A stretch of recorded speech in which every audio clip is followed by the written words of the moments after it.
여러분 안녕하십니까? 지금 병 봉급이 200만 원 시대라고 하는데 사실 이것은 정확하지가 않습니다. 병장이 200만 원 시대죠. 저는 이등병 때부터 200만 원을 줘야 된다고 생각합니다. 그 이유는 모두가 다 군대를 간다고 생각하지 않기 때문입니다.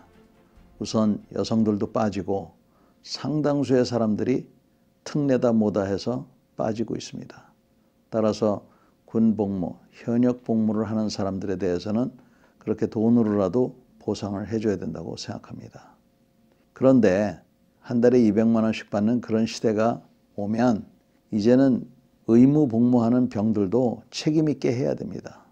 예를 들어서 군대에 들어와 가지고 따박따박 200만 원 받아가면서 요리조리 머리 굴려서 꾀병이나 부리는 이런 사람이 있다 그러면 200만 원 주기 아깝죠. 또 게으른 사람이 있다? 200만 원 주기 아깝죠. 이런 경우에는 우리 군에서 야, 너 같은 사람 필요 없다. 나가라. 이러한 분위기가 조성이 돼야 된다고 생각합니다. 그러나 이보다 더 중요한 것은 남성이 군복무를 했으면 이제 사회에서도 거기에 대한 인정을 좀 해줘야 됩니다. 야, 수고했다. 고맙다. 이런 말이 자연스럽게 나와야 되고 자주 나와야 된다고 생각합니다. 이제는 200만 원을 주고 거기에 따르는 책임을 물어야 된다고 생각합니다. 그러나 그보다 더 중요한 것은 사회에서 현역 복무를 하지 않으면 너는 왜 현역 복무를 안 했느냐? 너는 왜 현역으로 갔다가 다시 돌아왔느냐? 이런 질문을 해야 된다고 봅니다. 옛날에 미국에서도 의무 복무가 있었습니다. 그때 군복무를 피하고 카나다로 도망가고 멕시코로 도망가는 젊은이들이 있었죠. 이런 사람들이 붙잡혀오면 형무소를 갔는데 미국의 형무소에서도 서열이 있다고 합니다.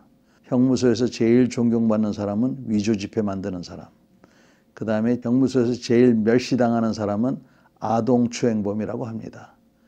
그 다음에 아동추행범 다음으로 멸시당하는 사람이 바로 군복무를 회피했던 사람이죠. 이런 사회적 분위기, 군복무에 대한 어떤 사회에서의 그런 시각이 더 중요하다고 봅니다. 이런 사회적 분위기는 여러분들이 만들어줘야 됩니다. 그렇지 않으면 만약에 우리나라에서 무슨 일이 일어났을 때 누가 이 나라를 지키겠습니까?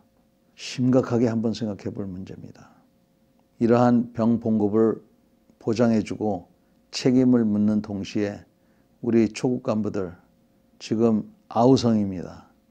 수당만 정상화시켜줘도 이런 아우성이 잦아들 겁니다. 돈 보고 군생활을 하는 건 아니지만 이렇게 홀대를 하니까 기분 나빠 근무를 못하는 겁니다.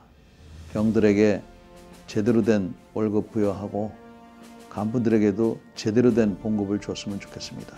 그러나 그보다 더 중요한 것은 우리 사회가 현역 복무를 하지 않은 사람들, 이 사람들에 대한 분명한 그러한 평가가 있었으면 좋겠습니다.